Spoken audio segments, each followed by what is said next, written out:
Hi friends, எல்லோரும் எப்படி இருக்கீங்க? இன்றைக்கி நம்ம என்ன பார்க்க போகிறோன்னா ஜூட் பேக் தாங்க தைக்க போகிறோம். இது ஜூட் பேக் தைக்கிறதுக்கு முன்னாடி நம்ம ஹேண்டல்லாம் நம்ம ஸ்டிச் பண்ணி ஃபஸ்ட்டே வச்சிடணும். இப்போ கெசட் நான் ரெடி பண்ணிகிட்ருக்கேன். இது double gusset hand bag. Next வீடியோவில் நான் ஹேண்ட் பேக் ஃபுல் ஃபினிஷிங் நான் போடுறேன். இப்போ நான் சின்ன சின்ன வேலைங்கள்லாம் நான் பார்க்குறேன். இப்போ கெசட் நம்ம 1 இன்ச்சுக்கு நம்ம மடிச்சிடணும்.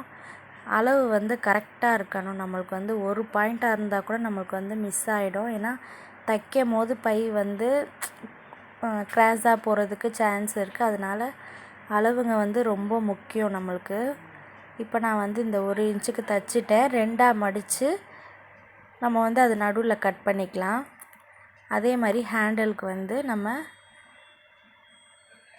இந்த மாதிரி இருக்கிறத நம்ம 1/4 இன்ச்சுக்கு மடித்து தையல் போட போகிறோம். இதே மாதிரி 2 தேவைப்படும். இந்த பக்கம் 1, லெஃப்டில் 1, ரைட்டில் 1,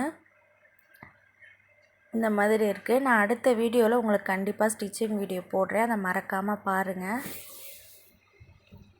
இது நம்ம நடுவுலையும் அதை கட் பண்ணிக்கலாம். எல்லா பீஸையுமே நான் ஃபஸ்ட்டு ரெடி பண்ணிடுறேன்.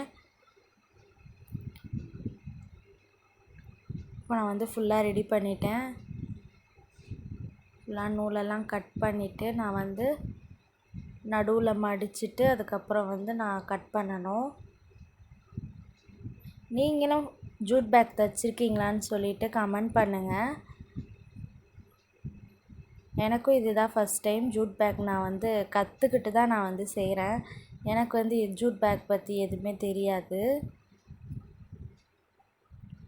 இதுக்கு முன்னாடி நான் தாம்பலம் பை தைச்சிருக்கேன். அது ஒன்றும் பிரச்சனை இல்லை. அது உங்களுக்கு ஈஸியானது.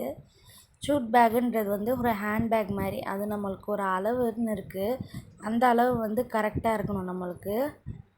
ஏன்னா நம்மளுக்கு கரெக்டாக தைக்க தெரியலன்னா நம்மளுக்கு பேக்கே க்ராஸ் ஆகிடும். அதனால் நம்ம கற்றுக்கிட்டு செய்கிறது ரொம்ப நல்லது.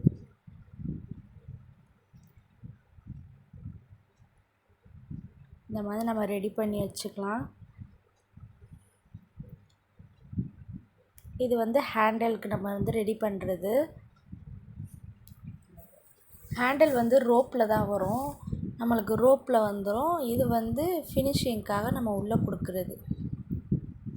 நான் அடுத்தடுத்த வீடியோவில் ஸ்டிச்சிங் வீடியோ போடுறேன். மறக்காமல் ஸ்கிப் பண்ணாமல் பாருங்கள். உங்களுக்கு ரொம்ப யூஸ்ஃபுல்லாக இருக்கும். நம்ம ஆர்டர் எடுத்து கூட நம்ம தைச்சி கொடுக்கலாம். அளவுங்க எல்லாமே கரெக்டாக இருக்கான்னு நம்ம செக் பண்ணி பார்த்துக்கணும். இந்த மாதிரி 2ஆக மடித்து நம்மளுக்கு க்ராஸ் ஆகாமல் நம்ம நடுவில் கரெக்ட் பண்ணணும். கரெக்ட் பண்ணிவிட்டு அதுக்கப்புறம் நம்ம கட் பண்ணி வச்சுக்கலாம். எல்லா பீஸையுமே இதே மாதிரி தான் நம்ம எல்லாமே ஃபஸ்ட்டே நம்ம சின்ன சின்ன வேலைங்கெல்லாம் பார்த்து வச்சுட்டோம்னா நம்ம தைக்கும் போது ரொம்ப ஈஸியாக இருக்கும். கடகடன்னு ஈஸியாக தைச்சிடலாம். நம்ம பாருங்கள், 6 இன்ச்சு இருக்குது. இந்த பக்கம் பார்க்கும்போது 5 இன்ச்சு இருக்கணும். ஏன்னா நம்ம 1 இன்ச்சு மடிச்சிட்டோம்ல, அதனால் இப்போ கரெக்டாக இருக்க அளவு. இப்போ நான் 2ஆக மடித்து நடுவுலையும் கட் பண்ணியிருந்தேன். இப்போ நம்மளுக்கு 5 இன்ச்சு இருக்குது. 1 இன்ச்சு மடித்ததுனால சரிசமமாக வச்சு மடிச்சுட்டு கட் பண்ணிக்கலாம். இதே மாதிரி எல்லா பீஸையும் நம்ம கட் பண்ணிக்கலாம். ஓகே ஃப்ரெண்ட்ஸ், நெக்ஸ்ட் வீடியோவில் நான் ஸ்டிச்சிங் வீடியோ போடுறேன். மறக்காமல் ஸ்கிப் பண்ணாமல் பாருங்கள். நம்ம வீடியோ பிடிச்சிருந்தா மறக்காமல் லைக் பண்ணுங்கள், ஷேர் பண்ணுங்கள், சப்ஸ்கிரைப் பண்ணிக்கோங்க.